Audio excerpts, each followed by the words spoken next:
It's incredible. So let's talk security for a second, or like what the next few years are going to hold, just so when you leave here you kind of feel it and carry it with you. The next few years are going to be really consequential here because of this is the most dangerous front for Israel, is the northern border. It's not just Lebanon or Syria. The next war will be Lebanon and Syria, and it'll be very catastrophic, and it'll be, I don't think it'll be too long before it kicks off. It might be a year, maybe 3 years, I don't know, but the next one is going to be really big. So when it kicks off, just remember these places. Just below the ridge line over there is a place called Kiryat Shmona. I don't know if you guys drove through it or not. You drove through it? Okay. Kiryat Shmona, pray for Kiryat Shmona. They don't remember anything, but they did all that. You saw Yeah, right, you're right. You saw a very unimpressive little town that you kind of blinked and you were through it. You know, there's like two stoplights.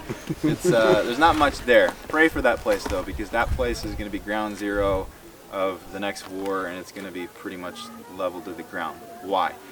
Hezbollah is their main, let's say, what's the main talking points in the news is Iran nuclear deal and all this stuff.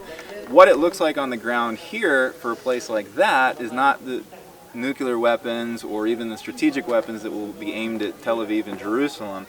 It's going to be the dumb weaponry, which the Iron Dome can't intercept.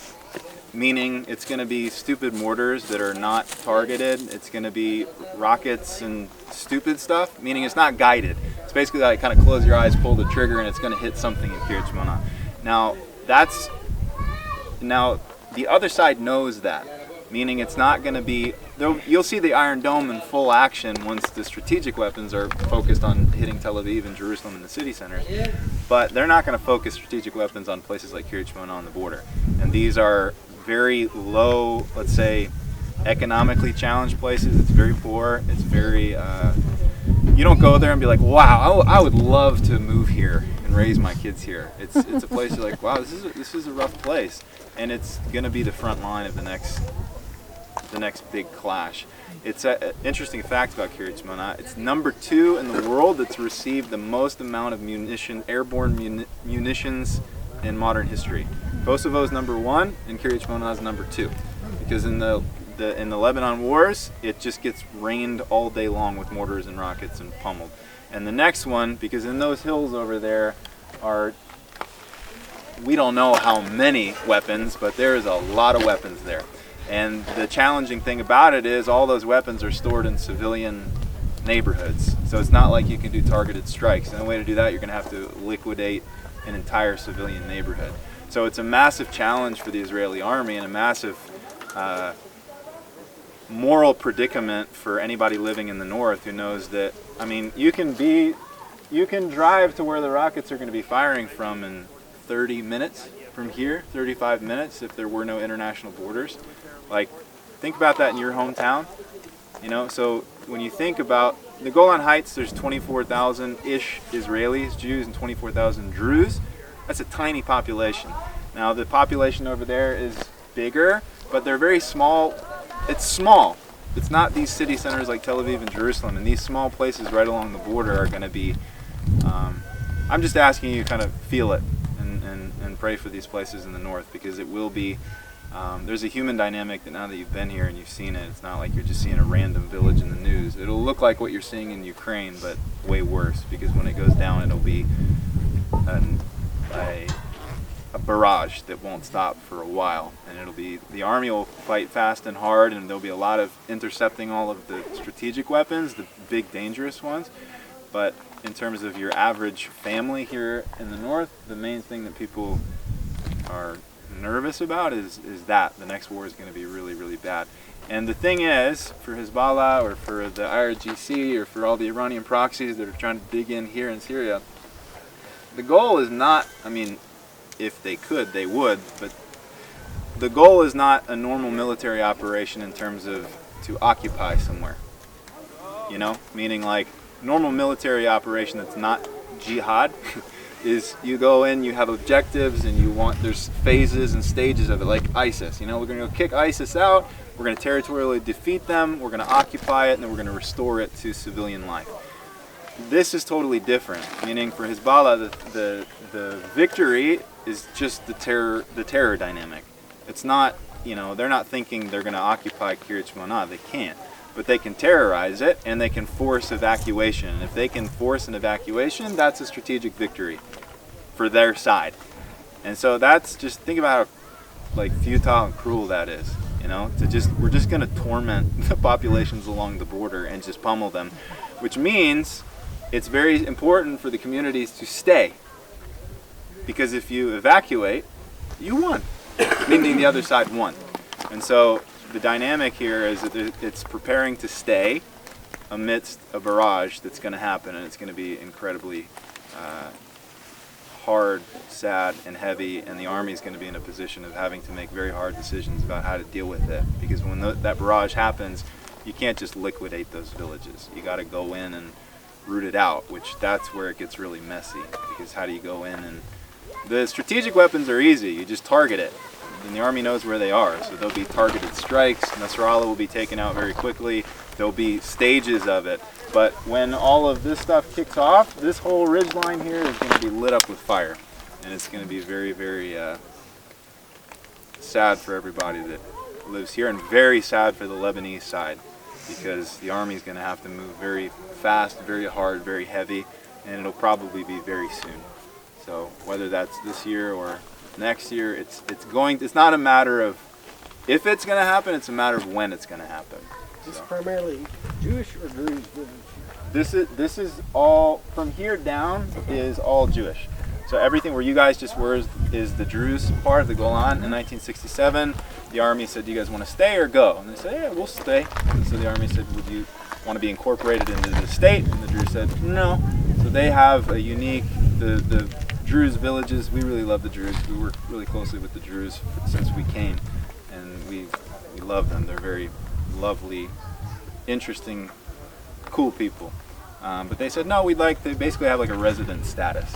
So they're not Israeli, they're former Syrians, but generationally it's starting to change. So, but that's all on the Golan. So, any questions here? We'll go over to the Syrian side. That's Lebanon. But Lebanon will open up a front of war on this side as well.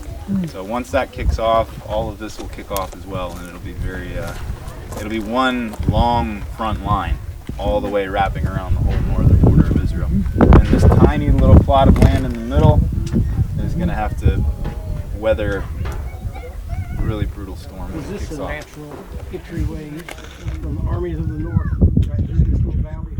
Yeah, I think so. Historically, like when you talk about 70 AD and the military campaign of Rome, this is where they staged. It was at the bottom of Mount Hermon.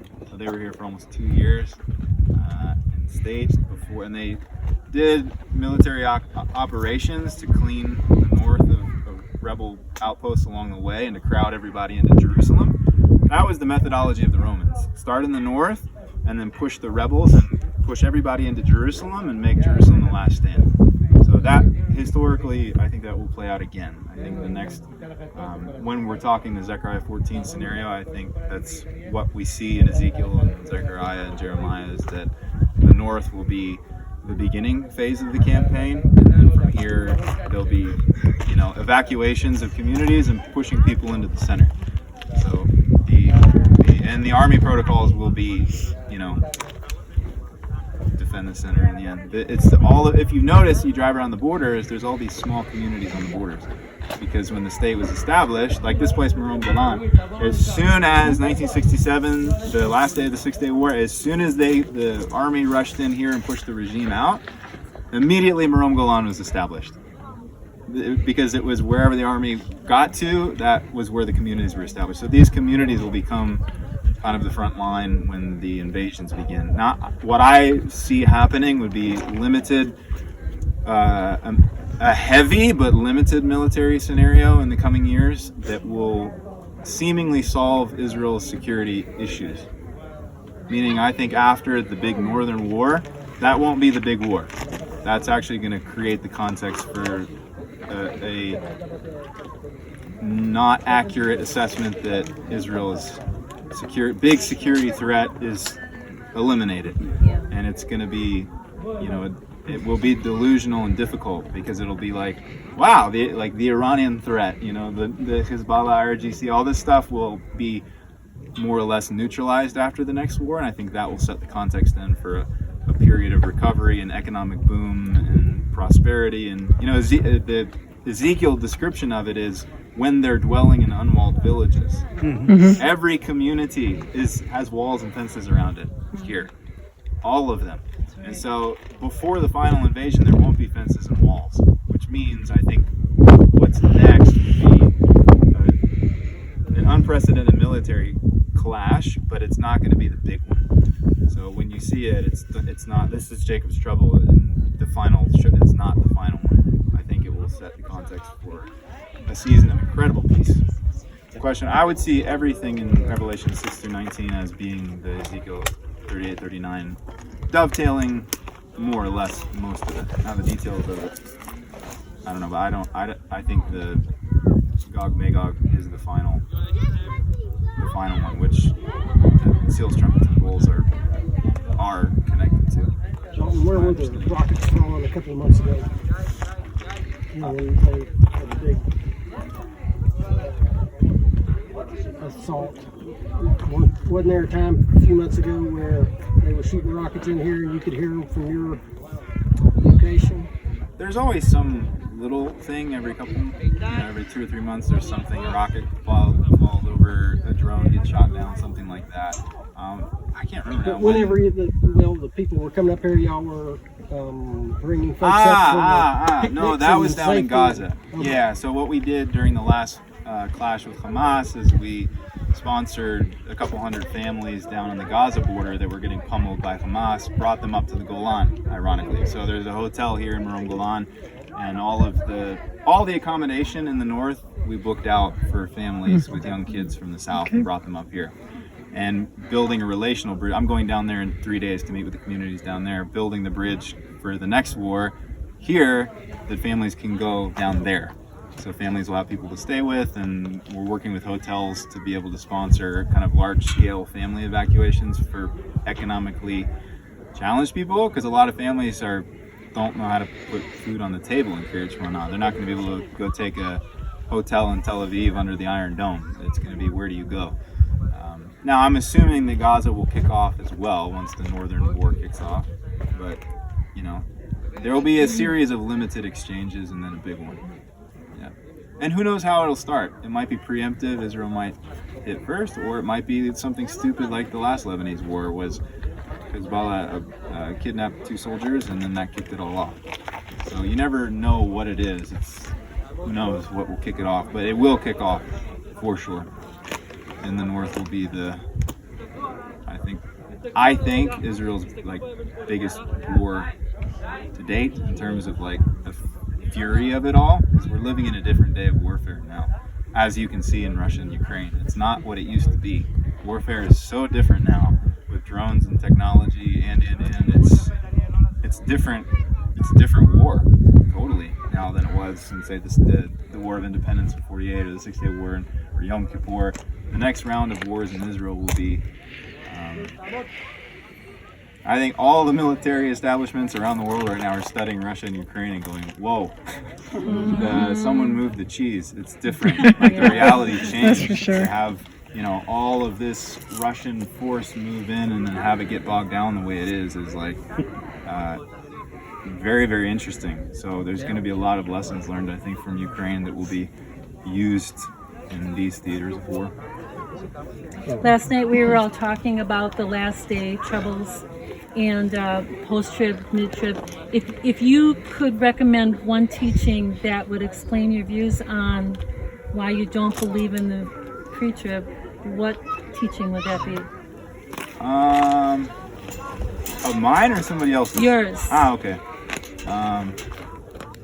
I'll find it for you later and send the link to Joel. Okay. Yeah. It's called how many reasons? Yeah. Something reasons So why we many don't believe in the reasons. free trade. Yeah, that's the one. 7 reasons, I think, or 8. Something. Yeah, It's something like that. excellent. It's in his No, FAI app. I heard it. Not intended to offend anyone, but it's just a good, very simple overview of the main scriptures, and it's very concise and understandable. I respect people who don't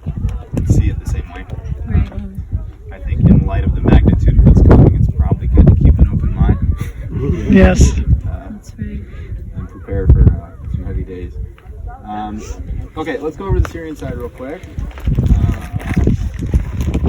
you want to see if the UM area is clear, or do you want to just do it there?